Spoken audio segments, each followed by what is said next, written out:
Well, good evening to all of you. It's always a joy and an inspiration to be with Master's worldwide spiritual family. To see your joyous faces and to have this time together to think deeply about Paramahansa Yogananda's teachings and how to apply them in our lives. And this evening, as was mentioned, our subject is building our relationships on the spiritual foundation. And I think this is a topic that we can all relate to, because whether we're living in the ashram or in the world, we spend many of our waking hours dealing with people. And sometimes those relationships flow smoothly, and at other times they can be a bit more challenging. So I think we can understand the point of view of this little girl who wrote a letter to God on this subject. She said, "Dear God, I bet it is very hard for you to love all of everybody in the whole world. There are only 4 people in our family, and I can never do it."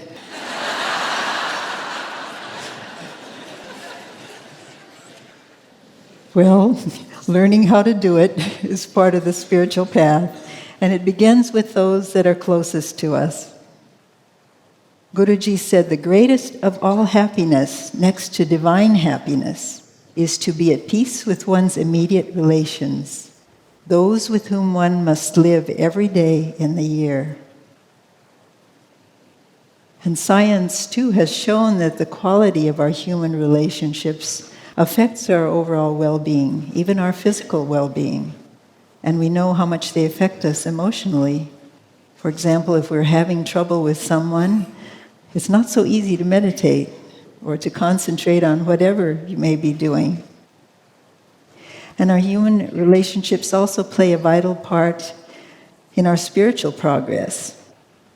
Devotees would often ask Sri Dayamata, "Why am I having such difficulty feeling close to God?" And of course, her first question would be, "Are you meditating regularly and deeply?" And the very next question would often be, "How are you treating others? Are you kind, patient, caring?" Because our behavior toward others affects our overall state of consciousness, and thus our receptivity to God's presence. So there are many reasons to think about what we can do to make our relationships more harmonious and to build them on a solid foundation so that they will survive all of the various challenges of living in this world. Now, the whole idea of foundations and building has been very much in the consciousness of those of us who live in the main nuns' residence at the Mother Center, the Gyanamata Ashram.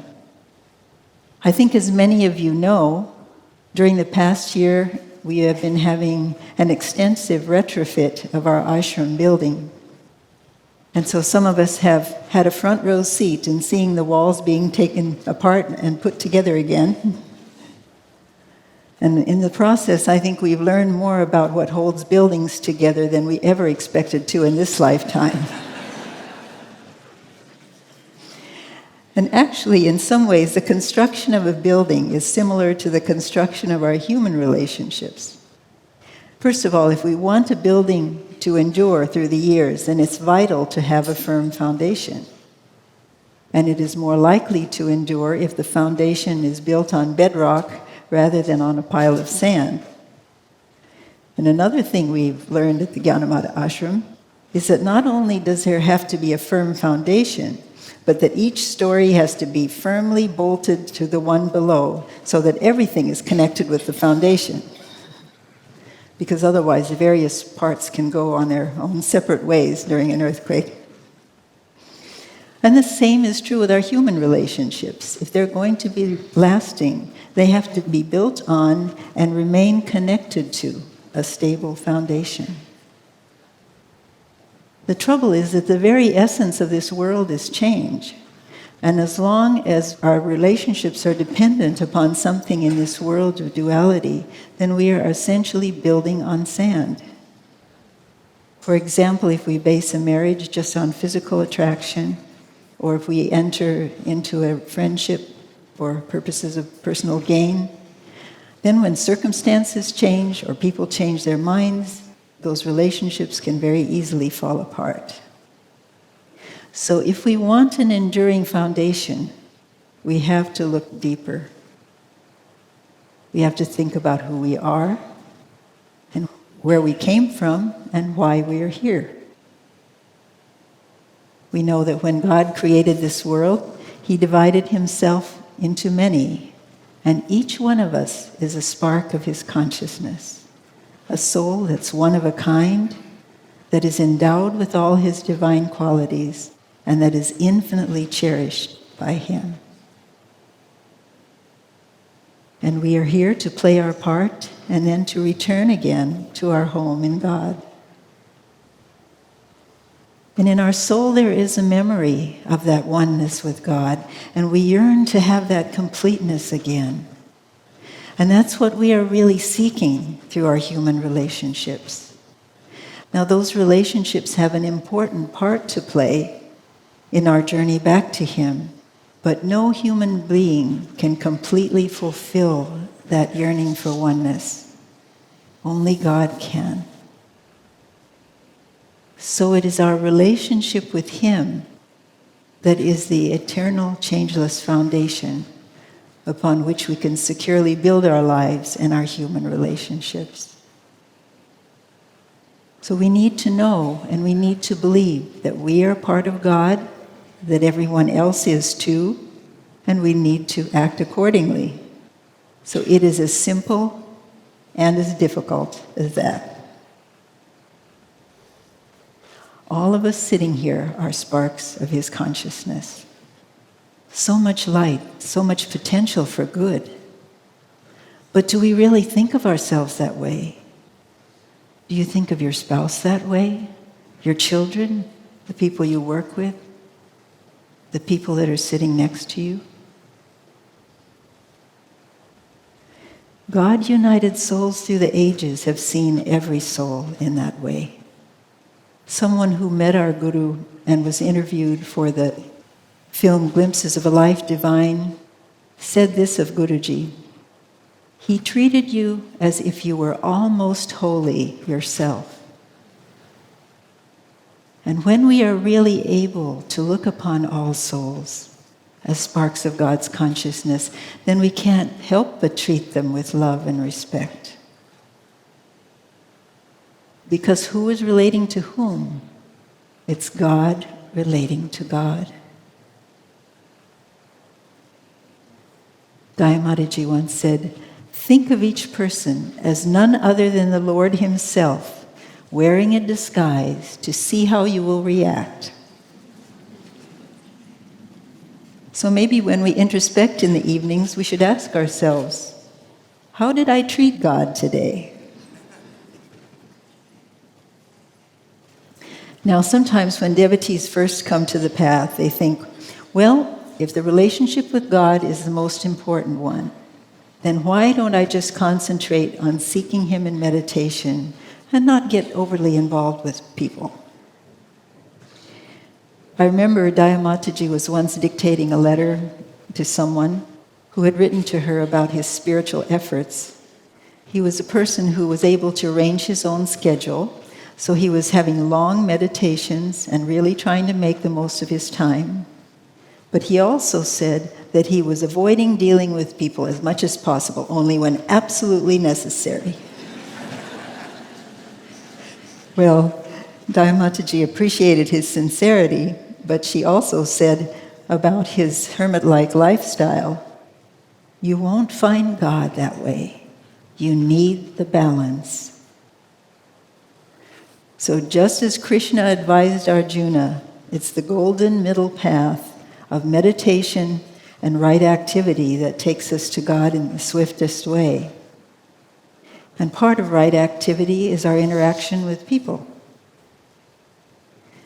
We may think, well, I'm a pretty even-minded person, as long as I'm by myself.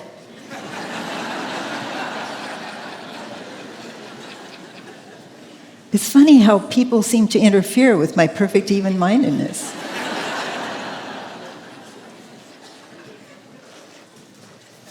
Of course, this is true because when we're alone, we're following our own habits and our own inclinations. And that seems perfectly natural to us, and there's nothing to challenge it. But it's only when we are interacting with others and when they have different opinions and different habits, and you have to work out the differences, that we begin to see, oh, maybe there's some things I need to change or something I need to learn further. And I notice that Master often puts together people who have opposite strengths. You've probably noticed that too. Quiet ones with those who are more outgoing, strong personalities with those who are more mild. And each one is supposed to learn something from the other. So our efforts to understand others who are different from us not only balances our own nature, but it also expands our consciousness. And in the ashram, for example, we have a whole microcosm of different cultures and backgrounds. For example, in the area of Master's work where I serve, we have 5 people. One was born in the US, one in Northern Europe, one in Brazil, one in Japan, and one in the Caribbean. We also, among us, have come from very different professions, everything ranging from dancer to statistician. And we also have different temperaments. So to put it mildly, we're different. As different as can be. But we're able to work together as a team because we have the same goal, and that's more important than the differences. And we also realize that we're together for a reason, so that we might gain something from one another's strengths. Actually, all of our relationships are learning experiences. And if we can see them that way, then we can be more receptive to what God is trying to show us. And sometimes the biggest lessons come from trying to get along with somebody who may not be easy to get along with. During the early days when Master was here in physical form, there was a devotee at the ashram who was somewhat a difficult person to get along with. And someone once complained to Master about him. And Master said, if he were not here, I would have to create another one just like him.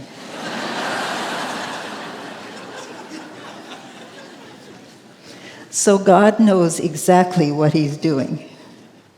And he very efficiently arranges it so that we all rub off each other's rough spots until the soul can really shine through. Now, we have many different kinds of relationships in the course of our lives, but Guruji says that the highest form of human relationship is divine friendship, because it's born of the heart's free choice. It's not impelled by instinct. It's an affinity that we feel for another soul and a spontaneous desire to reach out to them. Master explained, God comes as friends to give us opportunities to express unconditional love from our hearts. And I think we all appreciate those kinds of friendships. Guruji said also that we need to expand that friendship, that it should exist in all human relations. So divine friendship is vital in marriage, it's vital in parent-child relationships, and in all our interactions with people. So the basic principles that we're talking about in this class really apply to the whole spectrum of our relationships. We've already mentioned that the firmest foundation for our relationships is God and our connection with Him. So what is it that keeps those relationships firmly bolted to that foundation? We know that all the world's great religions have in common certain divine laws of right behavior. And these are expressed, for example, in the 10 Commandments and in the Yama Niyama of Patanjali's Eightfold Path. And the essence of them actually is summarized in the commandment, "Thou shalt love the Lord thy God with all thy heart and with all thy soul and with all thy strength and with all thy mind, and thy neighbor as thyself." If we could do that perfectly, that would be all we would need to know. But what I would like to discuss this evening are 5 of the divine qualities: selflessness, respect, truthfulness, loyalty, and kindness.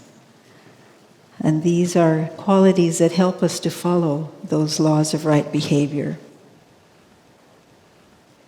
You might say they are major pillars that keep our lives and our relationships connected to God.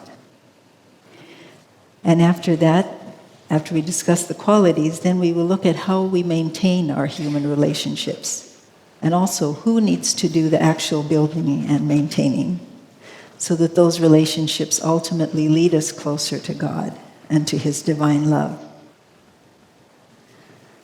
So one of the pillars that keeps us connected to that firm foundation is selflessness. It's the ability to be a giver rather than a taker. And I think God has tried for a long time to help us understand that our lives are not meant to revolve around our little self. Because when we get all caught up in our own needs, our wants, our problems, then we really isolate ourselves. Our world gets smaller and our problems start to look bigger. And also, if people who tend to be self-centered are living together or trying to work together, then the inevitable result is conflict. We can see that on a small scale in families, and we can see it in a larger scale in the world. Master put it this way: if there are 100 people in a town, and each one is trying to take from the other, each one has 99 enemies. But if each one is trying to help the other, then each one has 99 friends. Pretty different outcome. And also, for example, in a family, if everyone in the family is demanding or expecting something from the others, then you're going to have a group of mutually frustrated people. But if everyone is giving love, giving understanding, giving compassion, then everyone receives, and everyone will be happier and more content. Master said, as you forget self in service to others, you will find that without seeking it, your own cup of happiness will be full. And we see that joyousness in so many of you who are striving to live by that in your family lives, and also who are striving to serve your spiritual family, as many of you are doing during this convocation. Selflessness is also a wonderful quality to teach your children. Master said that when he was a little boy and his mother would come to give him a little treat, she would always say, "Now share that with someone."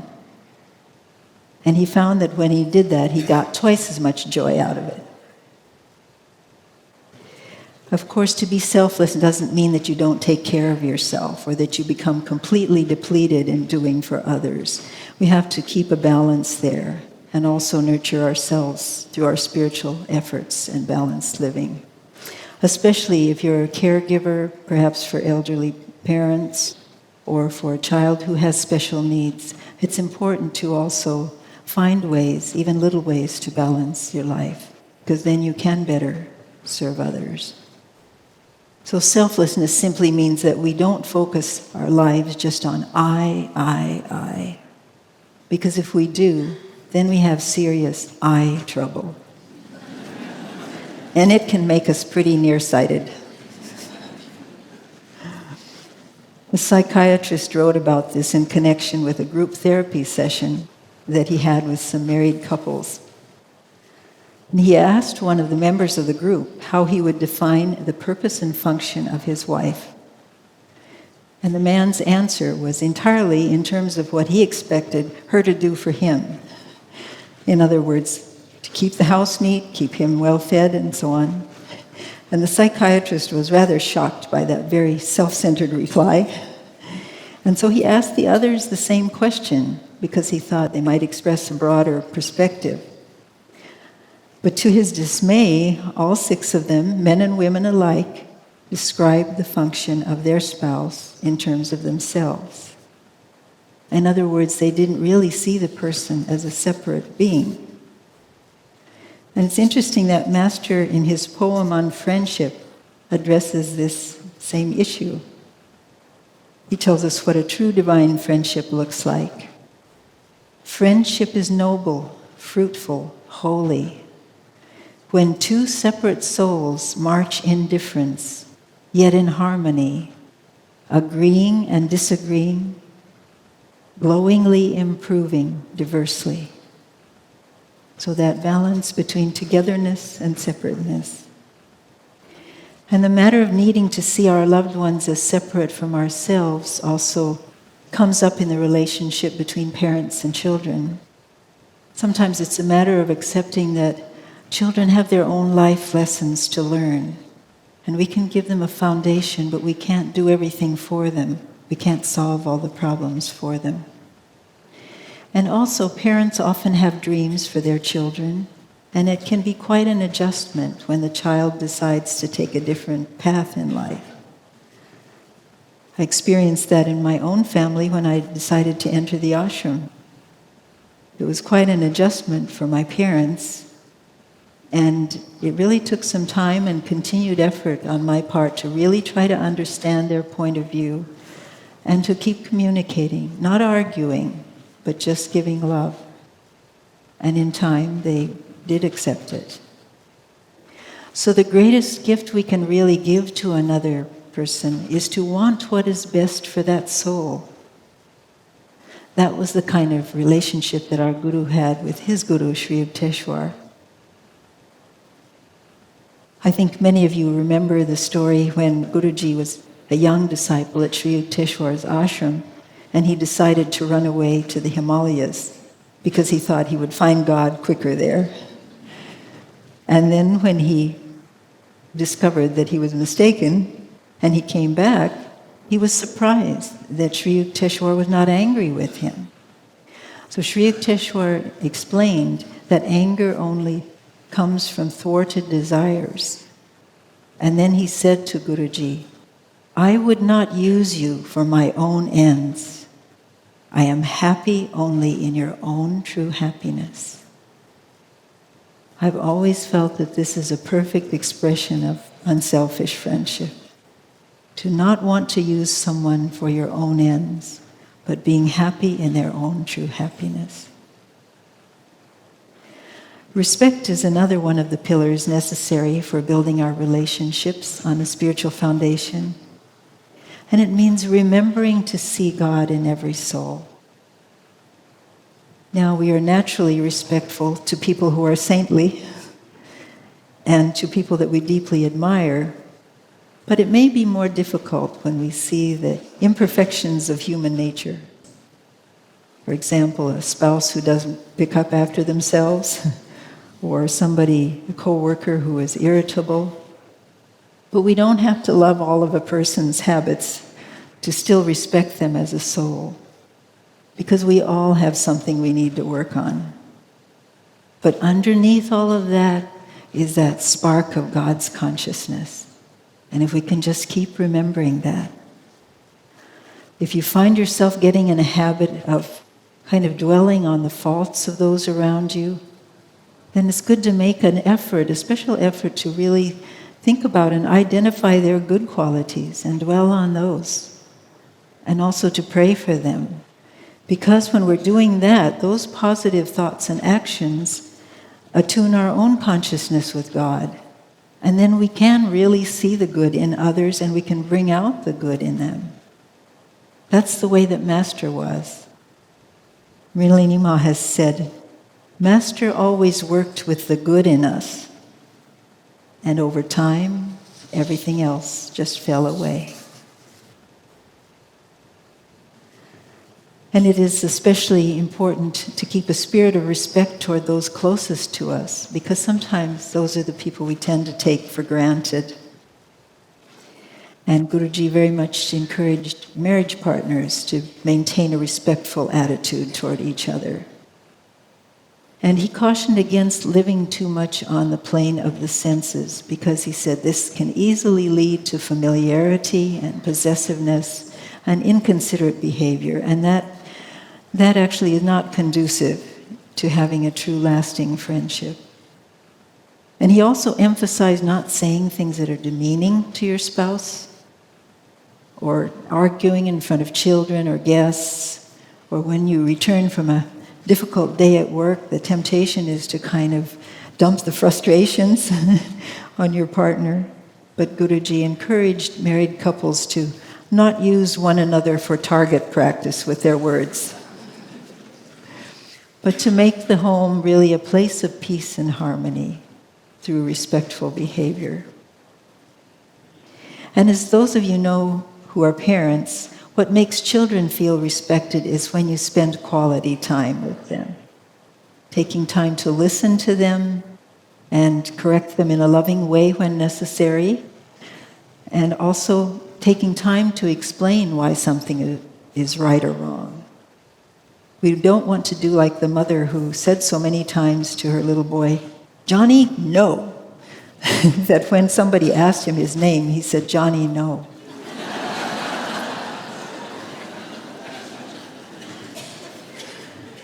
So giving children that quality attention means more to them really than anything material that you can give them.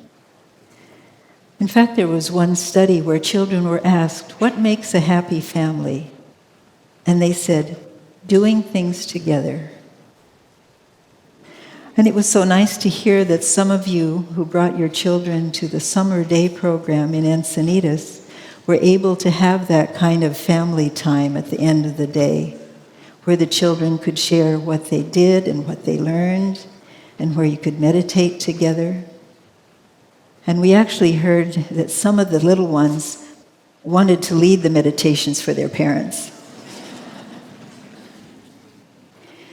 But we know that so many of you have really hectic schedules these days. And we very much sympathize with how difficult it must be to find that kind of time to give to your children. But God certainly blesses every effort you make. And it's really the best investment you can make for their future. Because when they're very young and malleable, that's when you can really teach them the values and the attitudes that can help them later when they're exposed to all different kinds of influences and to peer pressure. So what they learn in the home is so important, such an important foundation for them. And if they feel respected and valued, then they will also be respectful toward you and toward other people, and maybe more likely to listen to you when they get older. Another divine quality that keeps our human relationships anchored in God is truthfulness. We can't imagine a friendship or even a satisfactory working relationship without trust. And trust can't exist without truthfulness. God is truth, and when we step away from that principle, then we are, in a sense, distancing ourselves from Him. And that creates a disturbance in our consciousness, and that can't help but affect our relationships with others. Because we can't be at war with our conscience and have peace and harmony with people. So it's really important to have truthfulness on all levels, with ourselves, with others, and with God and Guru. Master would so often say to the devotees, "Always be sincere with me. Never try to deceive me." Mrinalini Ma spoke of how important that quality was to Master. And he himself gave his friendship so fully and so sincerely that when someone betrayed his trust, that was the time when she would sometimes see a look of hurt or sadness in his eyes. Of course, Master understood the divine drama, but still, from the human standpoint, it was painful for him. And we know that the Guru wants the best for us, and he can help us more when we are completely honest with him, just an open book. So never be afraid to do that. Guruji quotes a very beautiful passage about truthfulness from an essay by Emerson, which says, "The highest compact we can make with our fellow is, let there be truth between us two forevermore." It's a beautiful ideal for a true friendship, and also for marriage. Let there be truth between us two forevermore. And that means more than just not lying. It has to do with the overall integrity and openness of the relationship. When there is honesty in thought and motive as well as in action. For example, when you don't flatter someone because you want something from them. And also not condoning wrongdoing. Master says that to a true friend we should be able to speak freely without fear of being misunderstood. That means that if we want people to be truthful with us, then we have to look at how we react when they are. I see that struck a chord there. Because, for example, if your child comes to you and confesses a mistake they made, and you get very angry and they feel rejected, then they may not want to come to you the next time. And similarly with ourselves, if someone tells us some kind of truth that is a little bit hard to hear, and we get very defensive and very upset, then that person may not want to be forthright with you the next time. And we might be missing something that we really need to learn. And we do have to keep in mind, too, that telling the truth doesn't mean just saying impulsively what you're thinking, or stating facts that are true but don't serve any useful purpose and they're hurtful to people, such as broadcasting someone's weaknesses. Truthfulness implies taking into consideration what is for the highest good. It is a divine quality. And even Sri Yukteswar, who was so outspoken, said candor with courtesy is the ideal in human relationships. Loyalty is another essential pillar connecting our lives and our human relationships with God. In fact, Guruji said loyalty is the highest law because it has that unconditional quality of God. It is the ability to be constant in our relationships, to stand by a friend or a loved one, not just as long as it's convenient, but through the good times and through the hard times in life. And we also have so many opportunities just in daily life to practice loyalty, keeping a promise or keeping a confidence, avoiding gossiping or criticizing our friends or family or co-workers behind their backs. At that time when my family was having difficulty with my entering the ashram, I remember how grateful I was when my parents never spoke negatively about it to others. And in fact, if they were present when some of their friends asked me, "Why are you living so far away from your family?" they would stand up for me. And they would say, children should be able to live their own lives. But again, that was loyalty. I really appreciated it. Loyalty very much applies, of course, to the major commitments we make in our lives, such as loyalty to the marriage vows. And we are living in an era when there are many transient human relationships. And so commitment is not always a popular word. In fact, it may be considered somewhat old-fashioned. But the divine laws are timeless, and they're really not for the purpose of restricting us or making us feel guilty, but they're for our own protection and happiness. In counseling people over the years, we've often seen that when there is no commitment in a relationship, there is an underlying uncertainty and a tension in that relationship. And we've also seen the heartbreak that happens when one partner loses interest.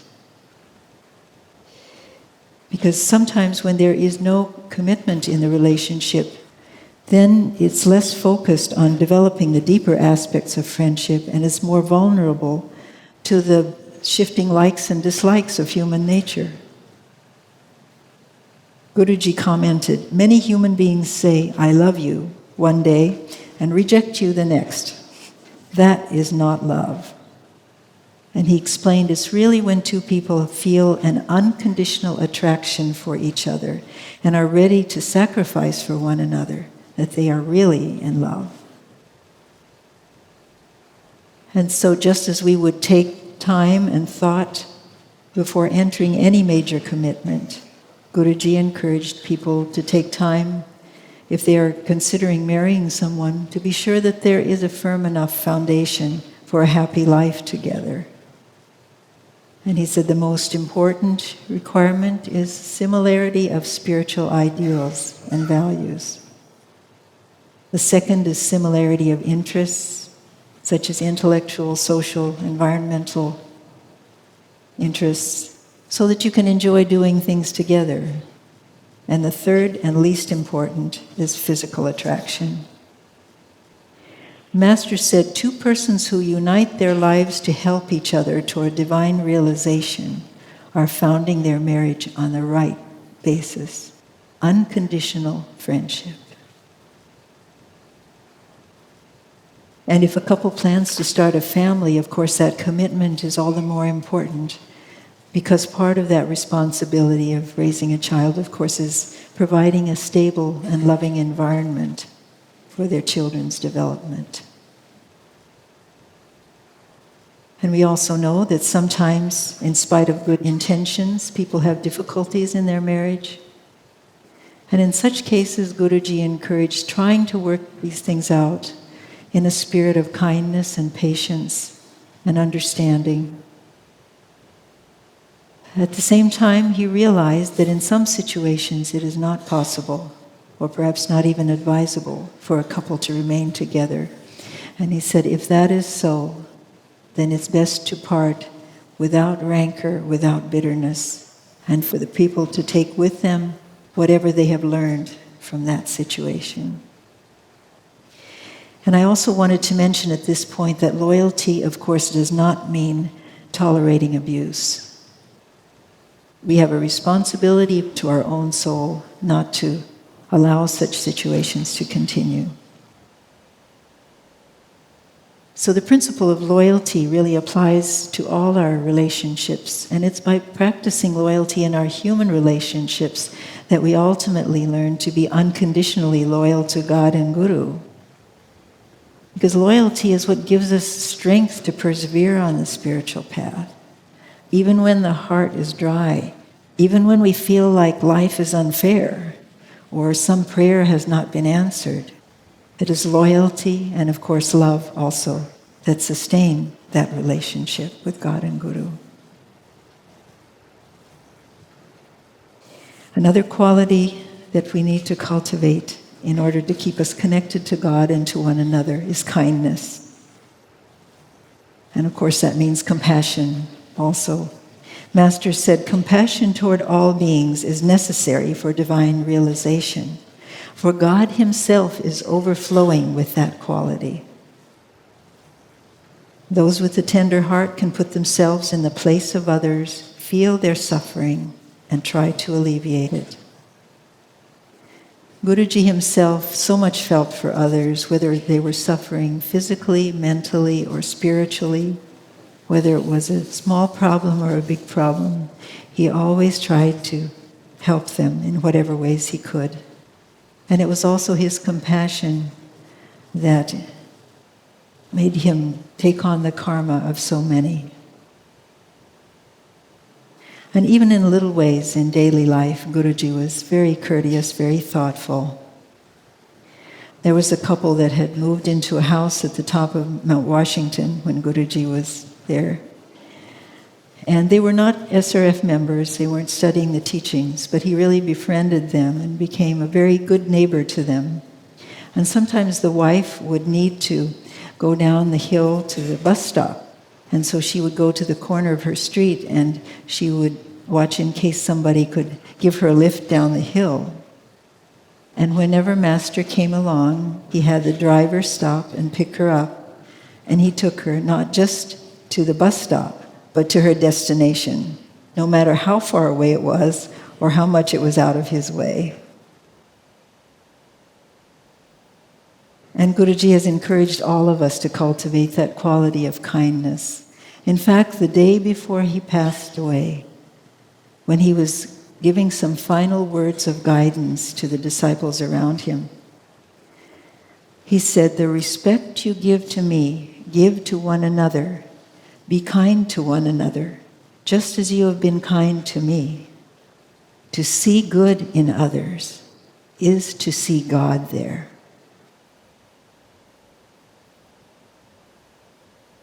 So as we work on the divine qualities we have just discussed, or even on one of them, we will be going a long way toward building our relationships on a firm spiritual foundation. But the challenge we face in maintaining our relationships on that high level is basically the wear and tear of daily life. Human relationships are subject to various stresses, just like buildings are, and the little things matter. For instance, with a building, termites are little tiny creatures, and they seem very insignificant. But if you have enough of them for a long enough period of time, they can do some substantial damage. And in our human relationships too, it's small lapses into familiarity or disrespect or a little neglect here and a little neglect there. It adds up, and sometimes it can undermine a relationship. And so I wanted to specifically mention 2 ways of maintaining our relationships that are effective in preventing that erosion of friendship. And they are courteous and considerate behavior and communication. Now, sometimes amidst the pressures of daily life, those little courtesies that sweeten a relationship kind of fall by the wayside as we rush on to the next thing we have to do. But they're more important than we often realize. I read of an incident when a former Prime Minister of France was visiting the US, and someone said to him jokingly, "Oh, you French people are so obsessed with the nuances of etiquette. It's all a lot of hot air." And the Prime Minister replied, "Well, you may be right, but don't you put air in the tires of your car? It makes the ride much, much smoother." And I think in the often hectic pace of life today, we could all use a smoother ride. We may not realize just how much a sincere smile or a thank you or an unexpected act of thoughtfulness can mean to someone. It can really brighten their day, and it can smooth our family relationships. One great saint said, "Courtesy keeps love alive." A considerate awareness of the needs of a loved one does much to nurture and sustain that relationship through the years.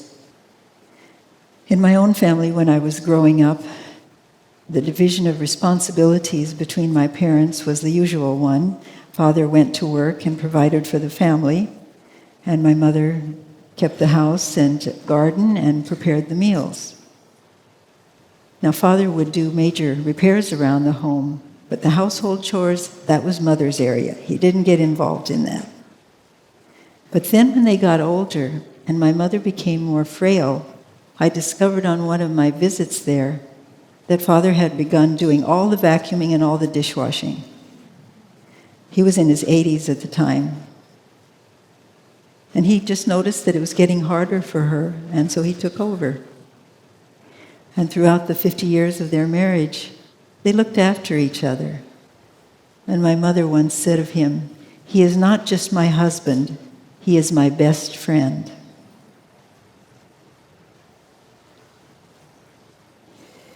Another vital element in maintaining our relationships, especially our close relationships, is communication. Dayama would often tell people, find time to talk with your loved ones. Show concern for their interests and feelings. Because otherwise, what can happen so easily is that people have so many different activities and everybody is busy and involved with their own things. And pretty soon you're living in different worlds. And there isn't that much communication. Communication of the kind where you're not just saying, well, this is a schedule, or or who needs to do what. It's the kind of communication that really leads to an understanding. And I think especially in this digital age, we don't want to let real person-to-person communication become obsolete. That came to my mind when I walked past the fish pond area at the Mother Center one day. And there were 4 young people there. They had all obviously come there together, but none of them were talking to the others. They each had a separate electronic device, and they were busily communicating with someone else. So those devices may be useful, but they're not quite the same as the direct connection with souls. When people cease to communicate, that's when it's easy for resentments to accumulate and sometimes to boil over.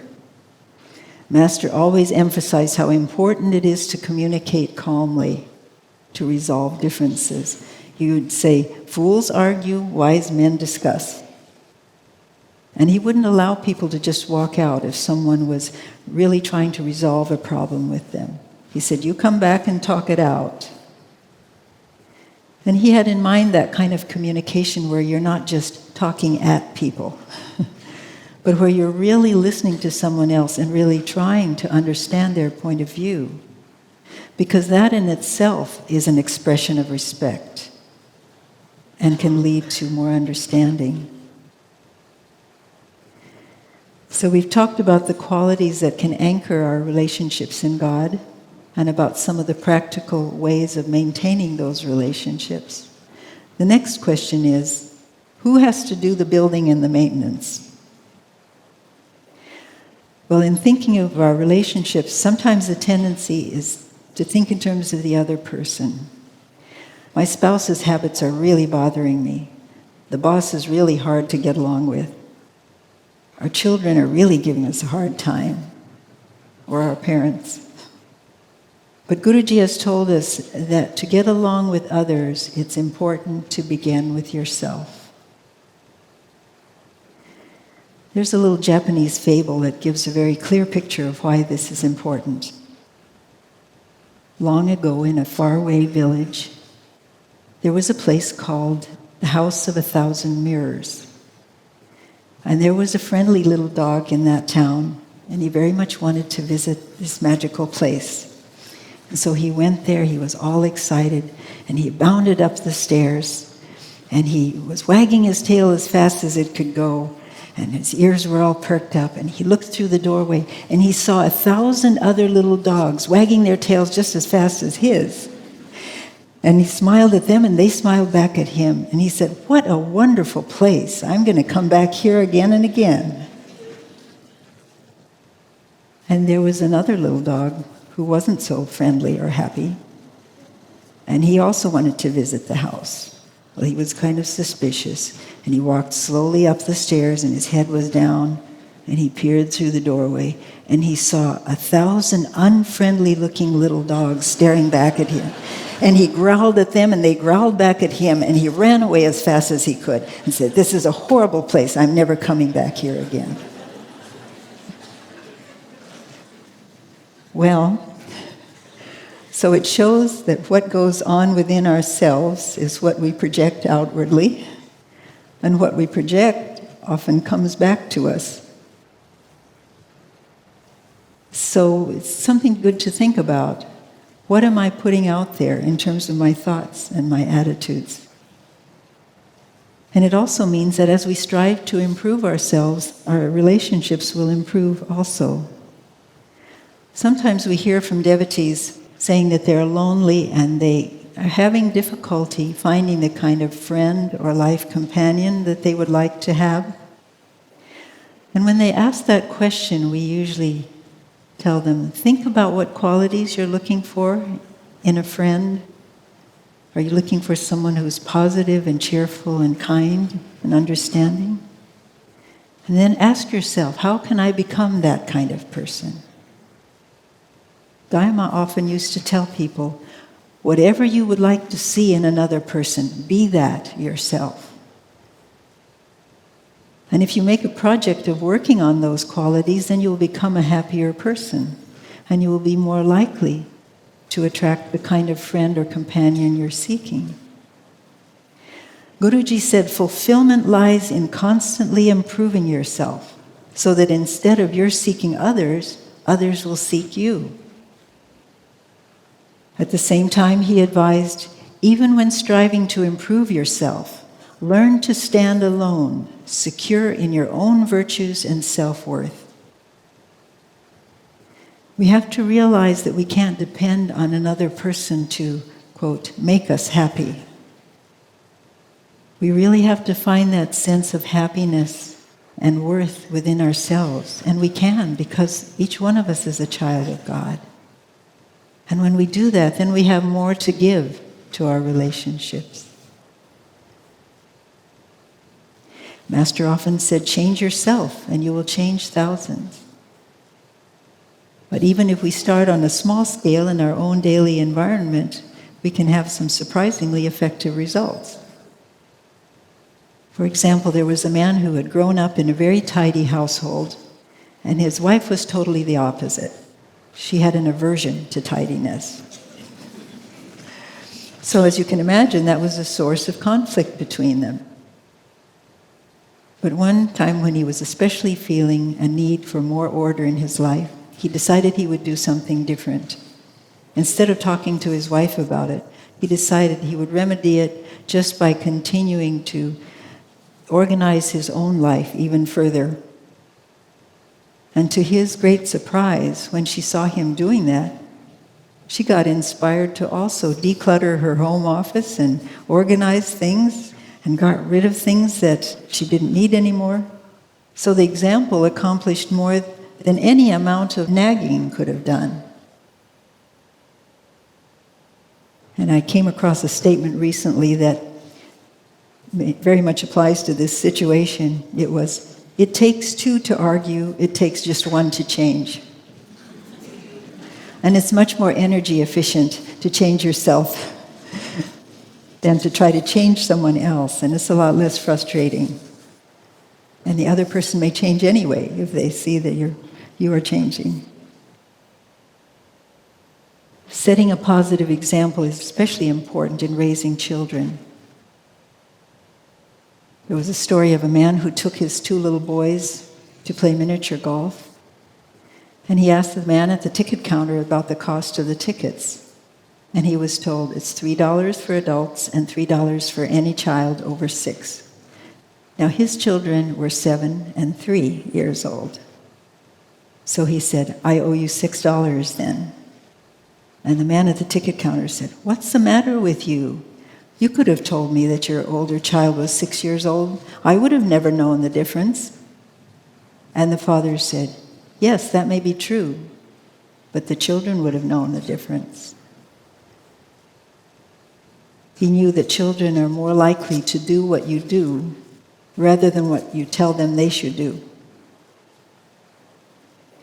The value of example also applies when we are relating to family members who may not be on this spiritual path. They may be either on a different spiritual path or perhaps none at all. But instead of trying to convince them through philosophical and theological arguments, it's better to really just share what you are gaining by what you are becoming. You know, if you become a more peaceful being, a kinder, calmer individual, your family will see that what you're doing is helping you and that it's also helping your family relationships. And if your spouse and family happen to be on this path, and you have opportunities to meditate together, that also very much strengthens the bond between you. Ultimately, the deepening of our relationship with God opens our heart and expands our love to feel for and understand even those who have been inimical to us. Master said, there is no more liberating action than sincerely to give people kindness in return for unkindness. I think we've all made mistakes, and probably all of us here this evening have had to be forgiven at one time or another for something we may have done in a thoughtless moment or when in a state of irritation. And we've also known the comfort of being forgiven. And so that's something we need to extend to others as well, not to expect perfection of people, but to reinforce the good in them and to help one another, whatever human flaws we have. Of course, some experiences in our lives, such as a major breach of loyalty in a marriage or in a friendship, are more difficult to forgive. But even then, if there's a solid foundation, sometimes the relationship can be rebuilt if both people are willing to really work on themselves. But even if it isn't possible, for our own well-being and spiritual progress, it's important that ultimately we be able to forgive, whatever the behavior of others has been. Sometimes people think that forgiveness is weakness, or that it means condoning wrongdoing. But the definition that Guruji gives from the Mahabharata tells us quite the opposite. It says, forgiveness is the might of the mighty. It takes a lot of courage and spiritual strength to overcome that human tendency to want to retaliate or to hold on to anger. That was the courage and soul freedom that Christ had and that he expressed on the cross when he said, Father, forgive them, for they know not what they do. One who is able to do that is not a victim. He is a conqueror. But when we do not forgive, it's very detrimental to our own well-being. Imagine, for instance, what it would be like if you had to carry a very heavy backpack all day, every day, and you just couldn't put it down. You take it into your meditations, you take it to work, you do all of your activities with that backpack on your back. Now, after a while, probably you wouldn't be able to think of anything except how heavy it is and how much it hurts. And you would probably be a pretty irritable person by then. So none of us would think of carrying such a heavy object around. But what are we doing when we carry our resentments around? It's a very similar thing. But we can choose to let them go. It may take time, it may take prayer, patience, and willpower to forgive. But when we have the strength to take that step, then it can be a tremendous relief, a tremendous weight off of our consciousness. We can go on with our life. We can feel God's presence more again. And even scientific research has shown that forgiveness is the most powerful healing force that's available to us. But you may ask, what about those times when we just can't forgive? Well, that's when we have to turn to God, because his capacity to forgive is infinite. There was a woman who had been in the concentration camps during World War II, and she survived. And after the war, she wanted to help people to heal. And so she traveled to different places talking about forgiveness. And on one occasion after one of her talks, among the people who came to greet her afterwards, she recognized one of the guards from the camp where she and her sister had been imprisoned. And it was someone who had been particularly cruel to them.